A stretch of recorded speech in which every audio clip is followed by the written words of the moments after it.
First at 5. From the University of Florida's College of Journalism and Communications, you're watching WUFT News.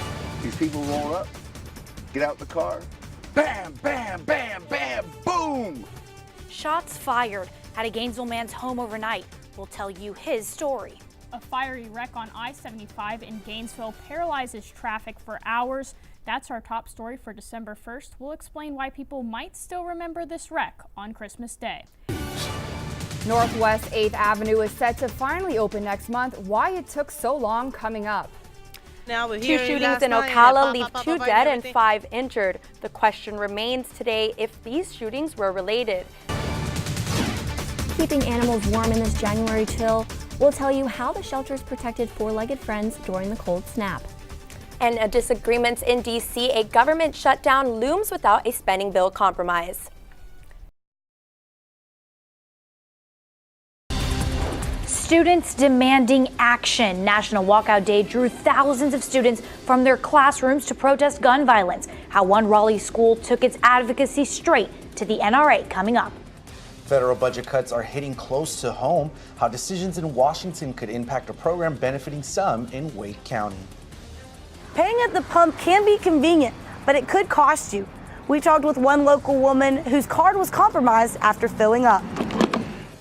Hello and welcome to the 2018 edition of the CBC UNC Diversity Fellowship. I'm Alexa Lorenzo. And I'm Christian Galeno. Earlier this week, schools around the country participated in National Walkout Day, calling for action on gun control. Exactly 1 month after the Parkland shooting, students advocated in different ways. Some students walked out with signs and chants. Others held a moment of silence for the 17 victims of Parkland. Raleigh Charter School decided to pair a protest with direct advocacy. Elizabeth Suarez joins us live in Raleigh to explain how students spent their day. Elizabeth? I'm here at Athens Drive High School, where students plan to walk out next week. Over at Raleigh Charter High School, it really was a group effort. 13 clubs came together to plan the walkout. Almost everywhere you look. And it's important to note that almost all the students I spoke with are 17 and plan on voting in the next election. Back to you. Thank you so much, Elizabeth. Now, future protests are planned to continue advocating for gun control. A national event on March 24th in Washington, D.C. called March for Our Lives is drawing thousands of people from all over the country. Another protest is in the works for April 20th, the 20th anniversary of the Columbine shooting. For more coverage on local and national protests and walkouts, visit WRAL.com. The future for DACA recipients remains up in the air, but some in Raleigh remain hopeful for permanent protection. Renewals for the deferred action for childhood arrivals were supposed to end March 5th. Court orders forced a delay in that process.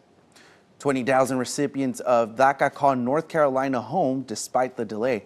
Many advocates are not giving up. DACA recipient Viviana Mateo says their immigrant status does not make them different from everyone else.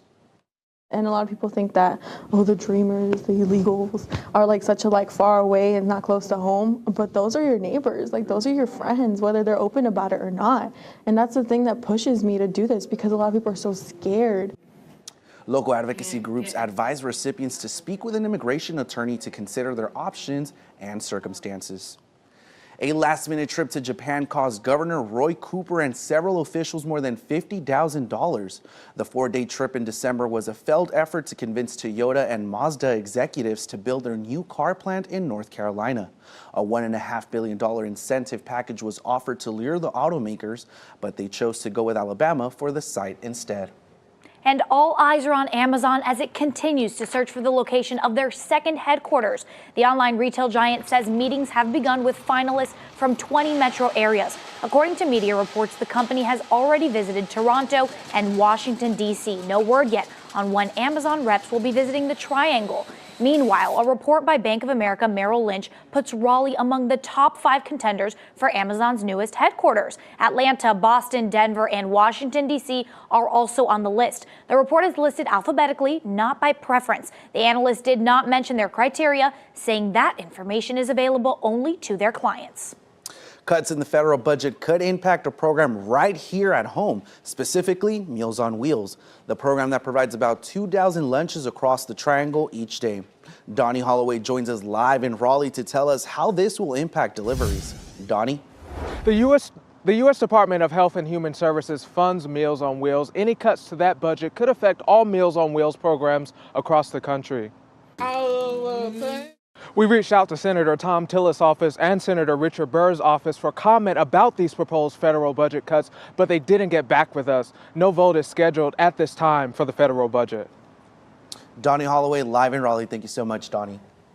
Plenty of students need loans for their education. Some need help finding food too. Wake Tech's 4th food pantry opened its doors today. The newest Nest Pantry is located at the Beltline Education Center. Since its start in 2014, more than 1,300 students have benefited from these food pantries. 41% of Wake Tech students consider themselves food insecure, meaning they lack access to affordable and healthy foods.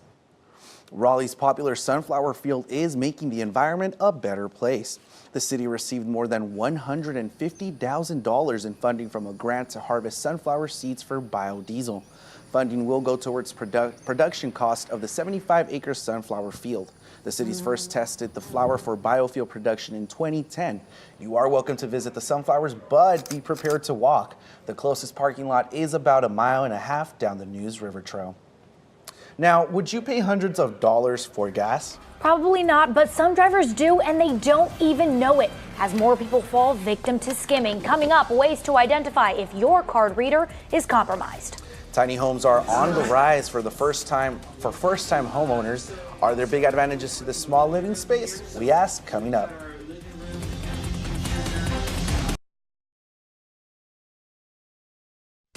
First at 5. From the University of Florida's College of Journalism and Communications, you're watching WUFT News. New information tonight as the South Florida community continues to mourn what the FBI knew about the Marjory Stoneman Douglas school shooter and when. Good evening, I'm Daniela Garrido. And I'm Jordan McCool. The FBI received a tip on January 5th from a person close to accused killer Nicholas Cruz. The person reported concerns about Cruz, including information about his guns and the desire to kill people. The FBI admits investigators failed to follow proper protocol and investigate. FBI Director Christopher Wray says in the statement, it's up to all Americans to be vigilant, and when members of the public contact us with concerns, we must act properly and quickly. We have spoken with victims and families and deeply regret the additional pain this causes all those affected by this horrific tragedy. Also new tonight, the Sun Sentinel is reporting the building where Wednesday's shooting took place will be torn down. That is where most of the victims died. From teachers and administrators to students, WUFT's David Jones is in the studio to show us how these people will leave a lasting impact. Well, over the past few days, we've talked a lot about the shooting. We've talked about the shooter, his actions, and the reactions from a devastated community. 17 lives were lost Wednesday in a place where people are supposed to feel safe. These are the victims. We're also learning more about plans to honor the 17 victims. Broward County Superintendent says a memorial will be built on the school's campus. While officials are ironing out the details of a permanent memorial, many Floridians continue to remember those killed. From Parkland all the way to North Central Florida, many communities are paying tribute.